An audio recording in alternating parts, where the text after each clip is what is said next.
আল্লাহ রাসূল বলেন যখন আযান হইল ওই আহাল মসজিদের আহাল মসজিদে আসলো না। আর মনে চায় যে আমি একজনকে আমার স্থানে দাঁড়া করাইয়া দেয়া, আমি ওই মহল্লার ভিতরে চলে যাই, যারা মহল্লার মসজিদে আসে নাই এদের বাড়ি ঘরে আগ করতে চালাই দিই। এইটা আমার মনে চাই। আমি জ্বালাই না কেন, ওইখানে ছোট ছোট বাচ্চা কাচ্চা আছে না পারলে, ওই না মহিলারা আছে, ওদের কারণে এটা কি করি না, জ্বালাই এই কামটা করি না। না হয়তো আমি বাড়ি ঘর কি হতাম, জ্বালাইয়া দিতাম। থানবী রহমতুল্লাহ আলাই হাকিমুল উম্মত থানবী রহমতুল্লাহ আলাই বলেন আল্লাহর রাসূলের মনে যেটা চায় আল্লাহ পাক সেটাই করে দেন।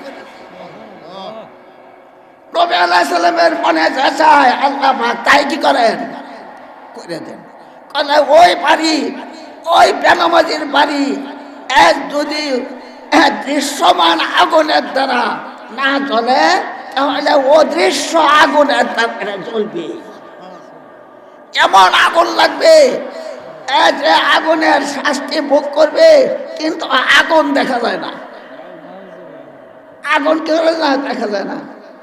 আপনার অনেক সময় শুনি বলি ভাই কেরম আছো, ভাই কইনা যান, আমি বড় জালাত আছি, আমি বড় আগুনের ভিতরে আছি, আমি আগুনের ভিতরে আছি। কিন্তু লোকটা তো আগুনের ভিতরে না, কি কন? লোকটা কি আগুনের ভিতরে?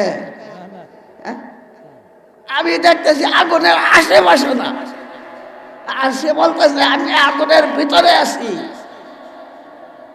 না বাবার মতো মিল নাই, স্বামী স্ত্রীর মিল নাই, পুত্র পুত্র শাশুড়ির মিল নাই, ঘরের ভিতরে খালি ঝগড়া আর ঝগড়া, ঘরের ভিতরে আগুন আর আগুন।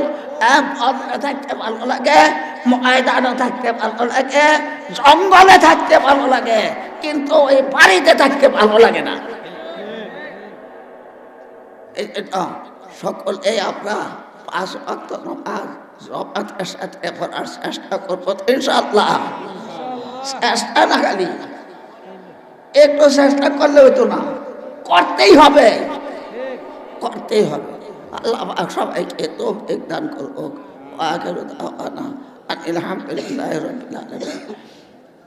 আমাদের প্রধান অতিথি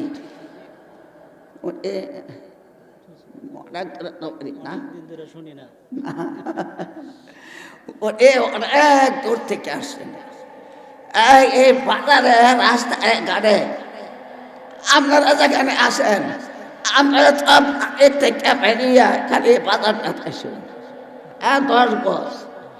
উনি কত মাইল দূর থেকে উনি আসছেন, এই মেহমানকে দাওয়াত করে এত দূর থেকে মেহমান আসছে।